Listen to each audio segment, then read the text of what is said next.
السلام علیکم سامعین، 29 جمادی الاخری اور 12 جنوری ہے۔ خبر کا عنوان ہے نئی جنگ۔ اس بار یہ جنگ امریکہ اور برطانیہ کی طرف سے شروع کی گئی ہے۔ خبر تفصیل سے سننے کی ضرورت ہے۔ امریکہ اور برطانیہ نے آج صبح کے وقت میں یمن کے حوثیوں کے بحری ٹھکانوں پر، سمندری ٹھکانوں پر حملہ کیا ہے۔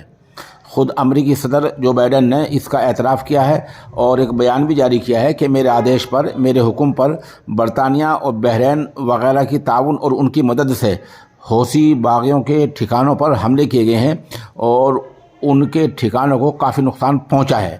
یہ حملہ آج ہی ہوا ہے۔ ادھر برطانیہ سے ایک بیان جاری ہوا ہے کہ حملے محدود تھے۔ اس بیان کو بڑے پیمانے پر میڈیا نے شائع کیا ہے اور مختلف آن لائن ویب سائٹس پر یہ بیان آ رہا ہے۔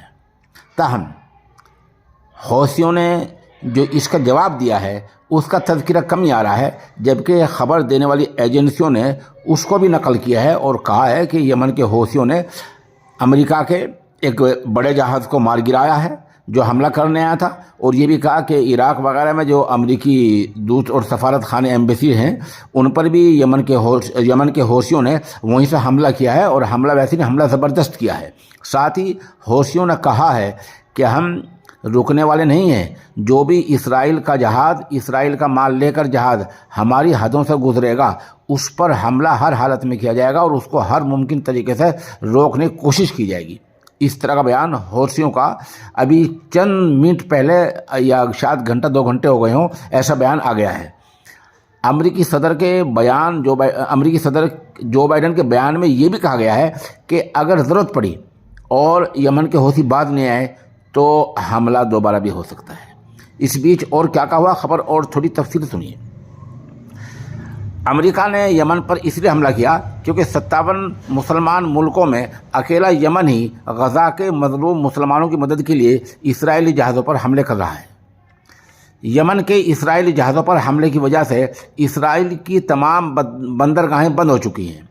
اسرائیل کی 99% تجارت سمندری راستوں سے ہوتی ہے اور خاص کر بحر احمر سے ہوتی ہے، جس کو یمن کے حملوں کے بعد بہت زیادہ نقصان پہنچ گیا ہے۔ امریکہ، برطانیہ اور اس کے اتحادیوں نے اسرائیل کی مدد کی خاطر یمن پر بمباری کی ہے، لیکن یمن کے حوثیوں نے کہہ دیا ہے جو مرضی ہو جائے، ہم اپنی سمندری حد سے اسرائیلی جہازوں کو نہیں گزرنے دیں گے۔ کاش یہی غیرت سارے مسلمان ملک کر لیں تو امریکہ اسرائیل غزہ کے مزید مسلمانوں کو شہید نہ کر سکے اور غزہ پر جاری اسرائیلی درندگی اور وحشیانہ پن بند ہو جائے۔ ادھر سعودی عرب کا بیان آیا ہے۔ سعودی عرب نے یمن پر امریکی حملے کے بعد ایک بیان جاری کیا ہے۔ مملکت بحیرہ احمر کے علاقے میں ہونے والی فوجی کارروائیوں اور جمہوریہ یمن کے متعدد مقامات پر فضائی حملوں کو انتہائی تشویش کی نگاہ سے دیکھ رہی ہے۔ سعودی عرب بحیرہ احمر کے علاقے کی سلامتی اور استحکام کو برقرار رکھنے کی اہمیت پر زور دیتا ہے۔ یہ 2 بیان سعودی سے جاری ہوئے ہیں۔ ابھی تک لوگ اس بیان کے منتظر ہیں کہ کب سعودی عرب یہ بیان دے کہ آج سے ہم نے امریکہ، اس کے اتحادیوں اور اسرائیل کا پوری طرح بائیکاٹ کر دیا ہے۔ اس بیان کے لوگ منتظر ہیں۔ یہ بیان کب آئے گا اس کو پوری دنیا کا انتظار ہے۔ بہرحال آپ ہمارے ساتھ بنے رہیں۔ فی الحال یہ نئی جنگ شروع ہو گئی ہے اور یہ سمندری جنگ شروع ہوئی ہے۔ ابھی ایران نے اس بارے میں نہ کچھ کیا ہے اور نہ کچھ کہا ہے۔ اس کے بیان کا اور اس کے رد عمل کا بھی ہمیں انتظار ہے۔ آپ ہمارے ساتھ بنے رہیں، جیسے خبر اپڈیٹ ہوتی رہے گی ہم انشاءاللہ آپ کو اس سے مطلع کرتے رہیں گے۔